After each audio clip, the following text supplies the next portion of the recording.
Welcome back. If you've built an Android app and you're ready to upload it to the Google Play Store, this video will walk you through the entire process from start to finish. I'm going to use my own website, Weblog Trips, as an example throughout this video. So, let's get started. First, go to the Google Play console and log in with the Google account you want to use for your developer account. Once you're logged in, you should see an option called Create App. Click on that. Now we need to enter some basic information about the app. The first thing is the app name. For me, I'm using Weblog Trips, so I'll enter Weblog Trips here. Next, we have the package name. This is one of the most important things you need to get right. Your package name needs to match the package name you used when you developed your Android app. For example, if your app was built using something like com.example.myapp, you need to use that same package name here. Make sure you double-check this before continuing, because changing your package identity later can cause major problems. So don't just enter a random package name. Use the exact package name associated with your Android app. You can then check whether the package name is available. Next, select the default language. For my app, I'm selecting English. Then choose whether your app is an app or a game. For Weblog Trips, this is an app, so I'll select App. Next, you need to choose whether the app is free or paid. If your app is completely free to download, select Free. If users need to pay to download the app, select Paid. Choose whichever option actually applies to your app. You'll also see the option for automatic protection. Google recommends keeping this enabled, so unless you have a specific reason to disable it, I would leave it turned on. Then you'll see two declarations. The first one is about the developer program policies, and the second one is about US export laws. Make sure you read and agree to these if they apply to you. If you want more information, you can click the links provided and read the relevant policies. Once everything is completed, click Create App. And that's it. Your app has now been created in Google Play Console. You should now see your app name in the top right corner. In my case, that's Weblog Trips. Now we have a few different sections to complete. You'll see things such as internal testing, closed testing, and production. Internal testing is optional. If you want to test your app privately with a small group before moving forward, you can use internal testing. But for this tutorial, we're mainly interested in closed testing and eventually production. Before we upload the app, though, we need to finish setting up the app. So let's click on Finish Setting Up Your App. You'll see a number of tasks that need to be completed. Let's go through them one by one. The first one is the privacy policy. If your app collects, stores, or processes user information, you should have a proper privacy policy available. For my app, I already have a privacy policy on my website. So I'll copy the privacy policy URL and paste it into this field. Once you've added the correct URL, save it. Then go back to the dashboard. You should now see that one of the required tasks has been completed. Next, we have sign-in details. This depends completely on your app. If your app requires users to log in, select Yes and provide the required information so Google can access the app during its review. If your app doesn't require any login, select No. One important thing here is that you need to make sure Google can access all the important parts of your app.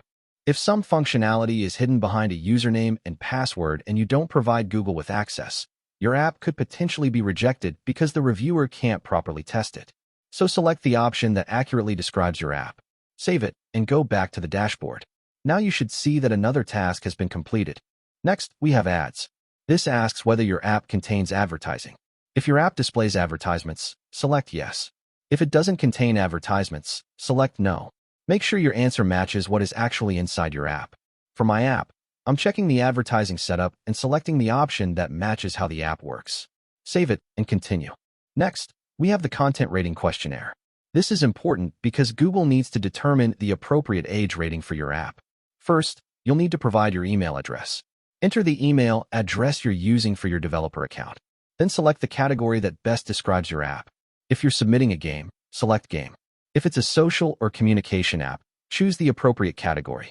For other types of applications, select the option that best matches your app. For Weblog Trips, I'm selecting the appropriate non-game app category. Then accept the terms and conditions and click Next. Now you'll see a questionnaire. Google will ask you questions about what your app contains. For example, it may ask whether your app contains certain types of content, whether users can share content, whether there is online interaction, whether you promote restricted products, and other similar questions. Go through each question carefully.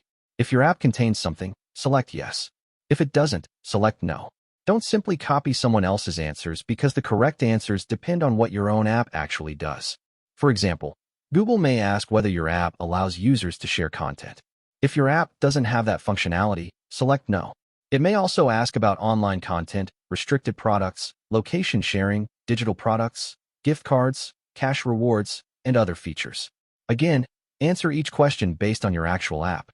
You may also see a question asking whether your app is a browser or search engine. If your app is a browser or search engine, select Yes. Otherwise, select No. You may also be asked whether your app is primarily a news or educational product. For Weblog Trips, because it contains educational and informational content, I'll select the option that accurately describes the app. Once you've answered everything, review your answers and click Save. Then go back to the dashboard. Next, we need to select the target audience.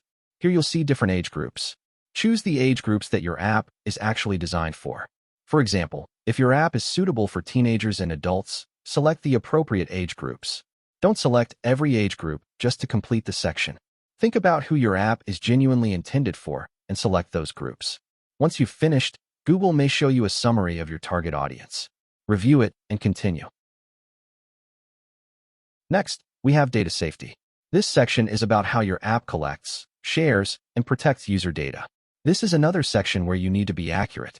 Google may ask whether your app collects or shares certain types of information. If your app collects data, select the relevant options and explain what data is collected and why. If your app doesn't collect or share certain information, select No. For example, if your app doesn't collect personal information from users, you should indicate that accurately. Take your time with this section because the information you provide here should match what your app actually does. Once you've completed it, save the information and continue. Next, Google asks whether your app was developed on behalf of a government. If your app is a government application or was developed for a government organization, select Yes. Otherwise, select No. For my app, I'll select No. Save it and go back to the dashboard. Next, we have financial features. Google wants to know whether your app provides financial services. This could include things such as banking, loans, investments, payments, insurance, cryptocurrency, or other financial services. If your app provides any of these features, select the relevant options and provide the required information. If it doesn't, select No. For Weblog Trips, there are no financial features, so I'll select No and save it. Now let's go back to the dashboard. There are a few additional declarations that may appear under app content. One of them is related to the advertising ID. If your app uses Google's advertising ID, you need to declare that. If it doesn't, select No. This is another section where you shouldn't guess. Check how your app is built and what SDKs or advertising services you're using before answering.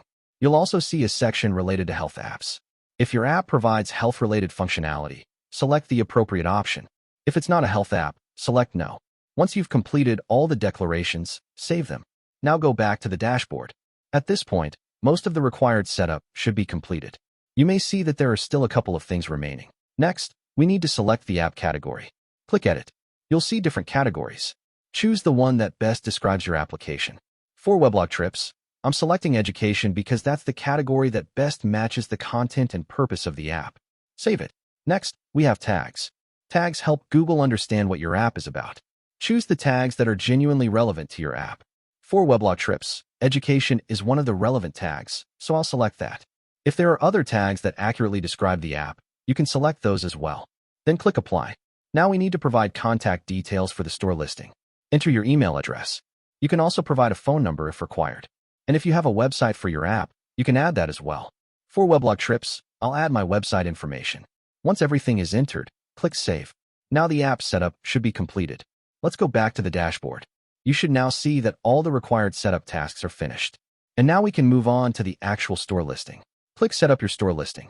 This is where we add the information users will actually see on the Google Play Store. You'll have two main sections, your store listing assets and the review information. Let's start with the assets. The default language is English for my app. If you want to provide translations for other languages, you can add them here. If you don't need translations right now, you can skip that option.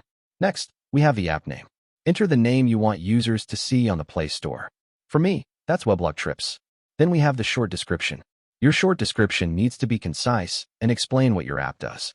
For my app, I'll use the main heading from my website as a starting point. Then we have the full description. This is where you can explain your app in more detail. Google allows up to 4,000 characters here, while the short description has a much smaller character limit. So use the short description to quickly explain the value of your app, and use the full description to explain the features in more detail. Next, we need to upload the app icon. Google requires the icon to follow specific dimensions and file requirements. For example, the Play Store app icon uses a 512 by 512 pixel image. PNG or JPEG formats can be used depending on the requirement shown in your Play console. If you need to resize or convert your logo, you can use an image resizer or image converter.